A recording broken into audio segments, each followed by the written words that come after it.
Everyone, welcome to our channel. কেমন আছো তোমরা সবাই? আশা করছি খুব ভালো আছো, আর আমিও অনেক ভালো আছি। তো আজকের ভিডিওটা কী হতে চলেছে সেটা তো তোমরা টাইটেল দেখে বুঝেই গেছো। তো হ্যাঁ, আমি বিয়ের আগে কেমন ছিলাম, কিভাবে ছবি তুলতাম, আমার স্টাইল কেমন ছিল, তো সেটা তোমাদেরকে আজকে আমি দেখাবো। আর বিয়ের পরে, বিশেষ করে মা হওয়ার পরে আমার স্টাইল কেমন হলো, আমি কিভাবে ছবি তুলি সেটাও তোমাদেরকে দেখাবো।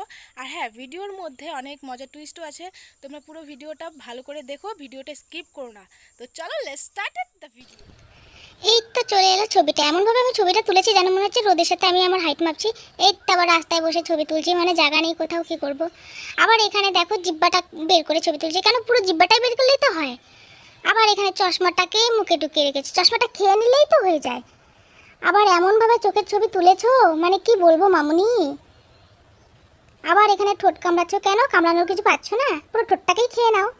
আবার এখানে দেখো শুয়োরের মতন মুখটাকে করে রেখেছে, মানে কি বলবো সত্যি গাইস। আবার এ দেখো পুরো লাজুক লাজুক ভাবে ছবি তুলেছে, মানে কি বলবো। এখানে দেখো মানে মুখের থেকে মিষ্টিটাই বড়, এভাবে কে ছবি তোলে রে ভাই, কে ছবি তোলে। আবার এ দেখো কখনো কারো ছাদের উপরে দাঁড়িয়ে ব্যায়াম করছি, মানে কি বলবো, বলার কিচ্ছু নেই। আবার দেখো কারো বাইকের উপরে বসে মুখটাকে ঢেকে রেখেছি। এখানে দেখো চশমা পরে আবার কি এক্সপ্রেশন, অর্ধেক চোখ বের করে রেখেছে। চুল দিয়ে কখন আবার মুখ ঢেকে রেখেছি, কি বলবো সত্যি। আবার দেখো এই ছবিটা তো মোটামুটি ভালো এসেছে। ছবিটা কে তুলেছে? আমি তুলেছি, আমি, তার জন্য তো ভালো এসেছে। আবার দেখো কখনো চোখ তো কখনো ঠোঁটের ছবি তুলেছো, মানে সত্যি বলার বাইরে। এখানে দেখো চোখের মধ্যে চশমাটা না পরে তো ঠোঁটে পড়লেই হয়। আবার দেখো তোমারই চুল আছে ভাই, আমাদের চুল নেই, আমাদের চুল নেই, তো তোমারই চুল আছে। তো গাইস, চুপ করো, কথা বলো না। বাচ্চাটা একটু বেশি কথা বলছে, দাঁড়াও আমাকে কথা বলতে দাও। তো গাইস, মা হওয়ার পরে আমি যেভাবে ফটো তুলি সেটা তুমি দেখতে থাকো। তো গাইস দেখতেই পাচ্ছ আমি মূলা ক্ষেতের বাগানে ছবি তুলেছি। তারপরে আবার মানে কি বলবো, গামছা মুড়ি দিয়েই কখনো ছবি তুলেছি, কখনো আবার মা হওয়ার পরে জানলা দিয়ে মুখ বের করে ছবি তুলেছি, কখনো আবার বাচ্চাকে খুশি করার জন্য নিজেই কার্টুন হয়ে গেছি।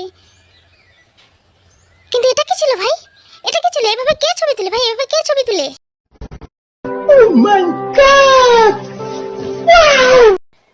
মা হওয়ার পর যে এভাবেও কেউ ছবি তুলে সেটা আমি প্রথমবার জানলাম, সত্যি ওয়া। যদি তোমাদের ভালো লেগে থাকে তাহলে আমাকে সাপোর্ট করো, কারণ তোমাদের সাপোর্ট ছাড়া আমি কিছু করতে পারবো না। তোমরা যদি আমাকে সাপোর্ট করো, আমার পাশে থাকো, তাহলে আমি আরও ভালো করে ভিডিও করার চেষ্টা করব।